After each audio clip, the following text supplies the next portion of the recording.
Wataliano haswa Warekanati wanatamani hii iwe ndoto yao jina la Lionel Andres Messi kuchitini Atomica la Pulga lingekuwa limegandamana nao. Jamii ya maeneo hayo Warekanati na ya karibu kama San Benedetto del Tronto kwa Rais Gian Mario Spasa wameshamwalika sana Messi kwenye tamasha lao la Festa della Marche kila Disemba 10 pasipo mafanikio. Sasa wamepiga goti kusali Messi abebe kombe dunia 2026 na ombi lao ni moja tu, aje kusherekea nao. Kitukuu cha mkimbizi wa Kiitaliano Angelo Messi hakuwa anapata upendo wa kutosha wa Argentina kama unavyodhani, kwa sababu yake mkubwa Angelo Messi alihamia Rosario, Argentina akitokea Ancona, Italia kupitia bandari ya Genoa na hakurudi tena Italia, akimwacha kaka yake alipishana naye miaka 8 Giovanni Messi Italia. Damu ya Messi ni ya Kiitaliano. Alipata pia pasipoti ya Hispania, lakini kwa mapenzi yake aliichagua Argentina.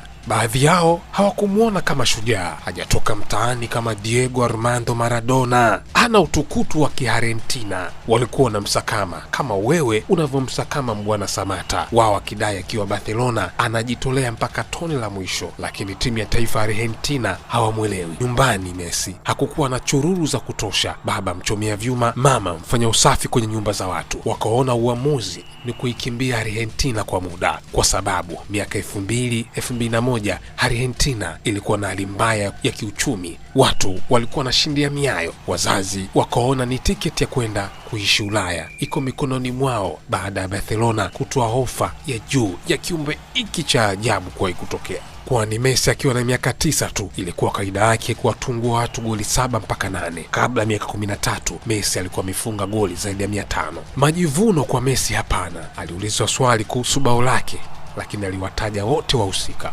Lateral Federico Rosso, Grigini la toka para Luka me la devuelve atrás y le pego ahí. Messi muda mwingine ni kama program maalum iliyotengenezwa kwa ajili tu ya kucheza mpira. Hata La Masia alipofika walijua wenzake labda ni bubu, kuongea kwake nadra, hana mambo mengi wala mbwembwe. Mfalme alikuwa mtu wa machozi, akasimama akashangaza dunia, lakini Argentina ilikuwa na muumiza. Akafanya uamuzi mgumu Juni 26, 2016 kustaafu timu ya taifa, moyo ukichoka lawama baada ya Argentina kukosa taji mbele ya Chile Copa America. Lakini rais wa Argentina Mauricio Macri ndio kupongezwa, alimshawishi Messi kurudi tena kutumikia Argentina mwezi Agosti 2016. Sasa Argentina hakuna anayekumbuka Lionel Andres Messi kuchitini asili yake ni wapi. Osem Chopa, ITV.